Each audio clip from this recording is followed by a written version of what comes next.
અને જેટલું જોઈએ એટલું આપે. એટલે પછી ખર્ચો એમ કે ખર્ચો મળે અને મતદાન પૈસા આપીને આપણે મત નહીં જોઈએ ના પાડે. ખાવા પીવા તાલુકા પંચાયત જે ઉભો હોય ને દારૂની ગાડી બધી આવવાની ચાલુ થઈ ગઈ કન્ટેનર આવી બીજેપી નોંધાય બીજેપી ફાળવે પૈસા તો એને કોઈએ તો આપ્યા ને ના પાર્ટી ને તમને એ કહું છું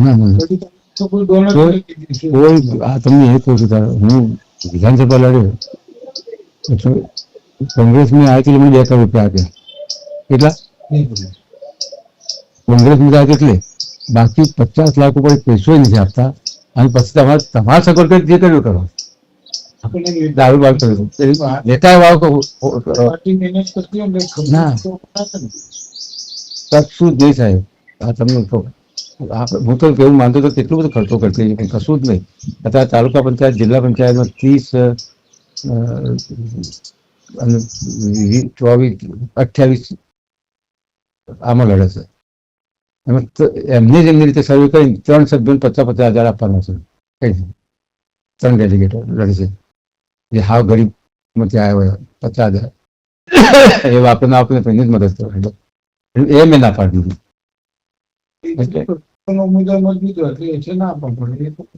એવું ધારો કે હું કડી હતો તો કડી ઉમેદવાર છે એને 12 થી મતદાર લાવવા એટલે આવે. બાકી મતદાર લાવવાના પૈસા કશું જ ના આપે. હું તમને કહું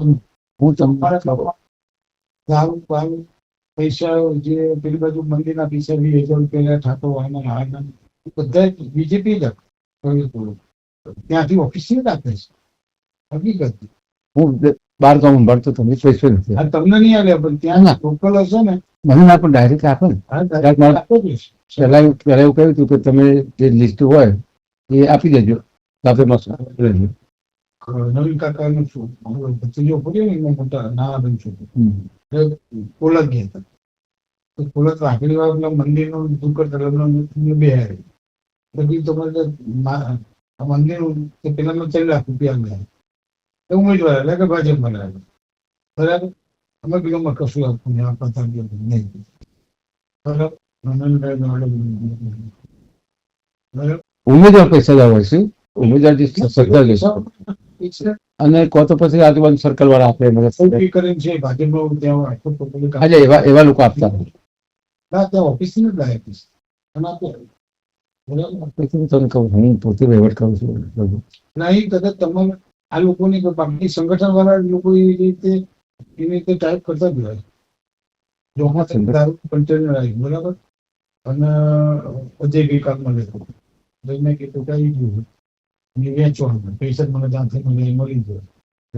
જે બી આપણા ગ્રુપનો માણસ છે આપણને ભારતીય માણસ આ બધા શું છે કે હવે 2 બધી પીટીઓ કમ્પ્લેટ છે એ પૈસા ઉમેદવાર નહીં આમ એ પૈસા પાર્ટી વાળા જ આપ્યા. તમે કોઈ સાહિત્ય બધું મોકલે બધું પત્રિકાઓ હા ના સુપન તમારે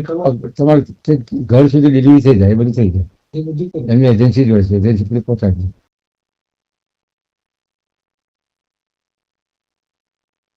આપણે પેલો જગદીશ ઠાકોર ખેસનો વેપાર કરતા એટલે ખેસ મોકલી આપું છું પછી બિચારા બિલ લઈને આવી જાય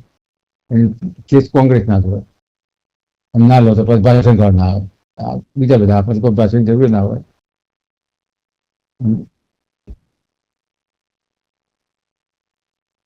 સિદ્ધાર્થ વેપાર કરતો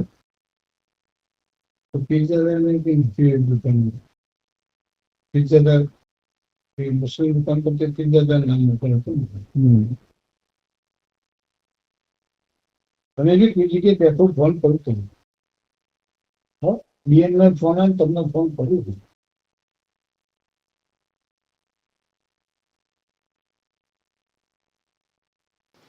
બીજાપુરના ધારાસભ્ય સીએ ચાવડા સાહેબ નો ફોન આવી ગયો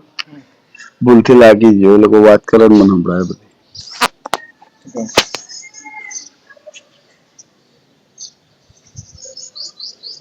ભૂલથી લાગી ગયો.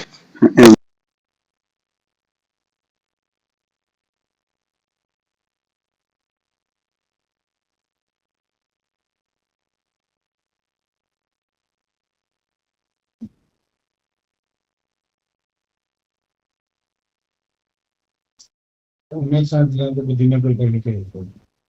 જિલ્લા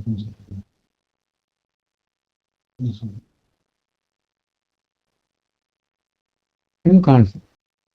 ઉમેદવારો બિચારા હોતી હોતી હા ઘડી અને એટલા માટે જ ઉભા છે કાપણ બેહાડી છે પૈસા મળશે કાલે દેવિતામાં